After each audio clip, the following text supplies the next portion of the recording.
How you doing? Pretty good. All right. First question for me. Sound personal. No. Can you explain the Reese Chapman? Can you explain your dynamic with Reese? Because you're slowly morphing into Abbott and Costello, and although Reese blackmailed you, although he smacked you around, although he got you into HR, your character was offended. And you forget that I saved his life twice. And he never thanked your character. Not once, but twice Fusco saved him. And you're still offended that Reese never called you a friend, or never called Fusco. He did call me a friend in the first episode of the season. Yes, but your character was, and then he said, two friends. Well, I had to, I had to remind him that I was still here. No, I think the dynamic between Reese and Fusco is really, is kind of a big brother, little brother relationship. But who's the big brother? And I think he would be the big brother, and I think Fusco would be the little brother.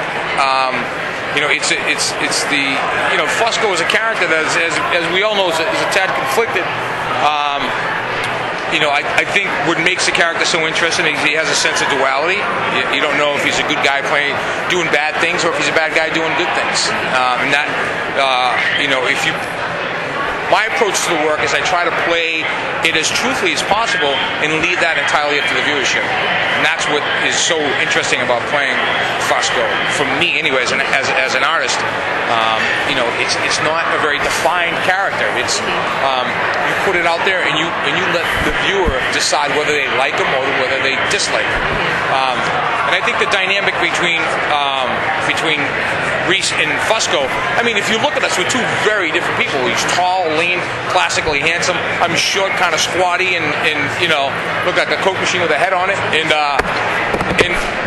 I think just that's what I think makes the show, the entire show, so interesting, is that you have four very conflicted and flawed in some fashion individuals who come together and create this unit that fights crime effectively. And I think that's all that whole thing is what makes it all work, and not just with Reese and Fusco, but with all the characters in the show. And I guess I was concerned last year because your character was we weren't certain if you become good or bad. And this season so far, with the first 2 episodes we've seen, it seems as if you're on the side of good. But I always thought it would come back. Fusco's anger at Reese for never acknowledging him, that would force Fusco to go over to the other side. No, I don't necessarily believe that, because what I think by Finch and Fusco coming into Fusco's life, it gave Fusco the once heroic image that he had of himself. At some point in his life, Fusco had this heroic image of himself. He was going to become a police officer. He was going to fight crime. He was going to do all the right things. And then somewhere along the way, he got lost on the path.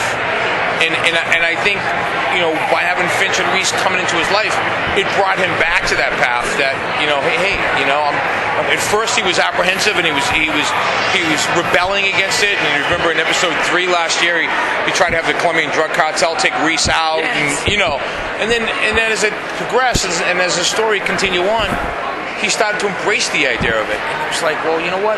Maybe these guys are doing something that's really special. Maybe they are doing something that's for the betterment of society. And then he started to embrace it and kind of go along the road. But I think eventually his skeletons, have been piling up in the closet. So I think eventually it's going to have to come back around, and he's going to have to sort it out. We did see some previews, so yes. And how's your relationship with Taraji's character progressed for you?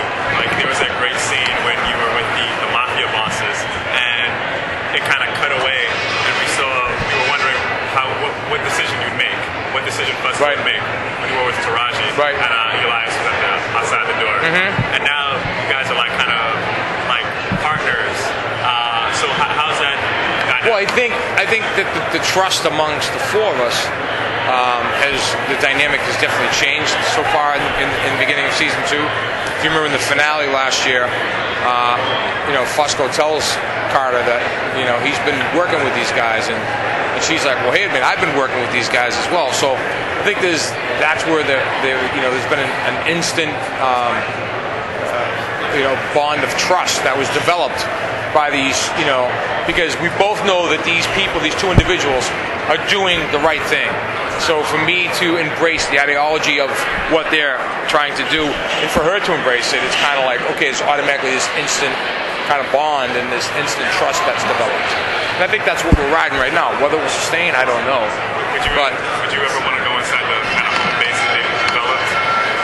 I don't know if they'd ever let Fusco go into the home base. Like, I feel like Fusco is used more like a gun. They point it and pull the trigger. You know what I mean? It's effective, you know. But I don't think he's ever part of the grand scheme of things. But at the same time, Fusco's almost like the machine. You point him at something, you think he's a dumb gun, and that he'll just do what you say, but he's always thinking against you, and he's always noticing. So will that, and again, this is going back to my second question, will we ever see a part where Fusco, I mean, what I like about Fusco is he's very suspicious, and he notices things. So even though Reese and Finch assume that Fusco isn't noticing things, he is. So will we ever see a scene within this season where we see Fusco using his knowledge that he's gained against them, or just letting showing it? I think Fusco is, you know, got an education in the street. I mean, he's been a cop for a long time. He didn't make detective grade because he, you know, wasn't a good cop. And when I say good cop in the sense of police work, so I think that is, you know, kind of the stuff that you know, that they're kind of right to. But I don't think he's, you know, I don't think Fusco's ever going to sit down and you know, have a conversation about world economics. You know, he's a blue collar cop, you know, meat and potatoes guy, and I think every facet of society has that. I mean, it doesn't make a difference whether you're in politics or, you know, police work or law enforcement, whatever it is. There's you know, there are the thinkers and then there are the workers, and that's kind of how it's viewed, I think. You know. I can tell just by the way you talk about the character that you really get yourself into the role, that you do your research behind the roles.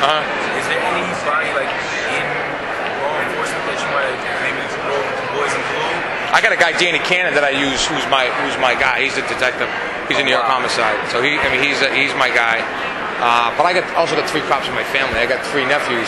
Oh, so it comes across so natural. Yeah, I got 3 nephews who I'm from Massachusetts, so I have 2 nephews on the Massachusetts State Police, and then I have another nephew who's you know, a SWAT tactical officer in Sarasota, Florida. So they, you know, they'll always, like, the show will come on, they'll hit me up and they'll be like, "Uncle Kev, you can't be pointing your gun like that. You got to clear the room," and you know what I mean? I'm like, just shut up and do your shit, leave me alone. Does it feel the role of NYPD, like holding down the badge in New York City?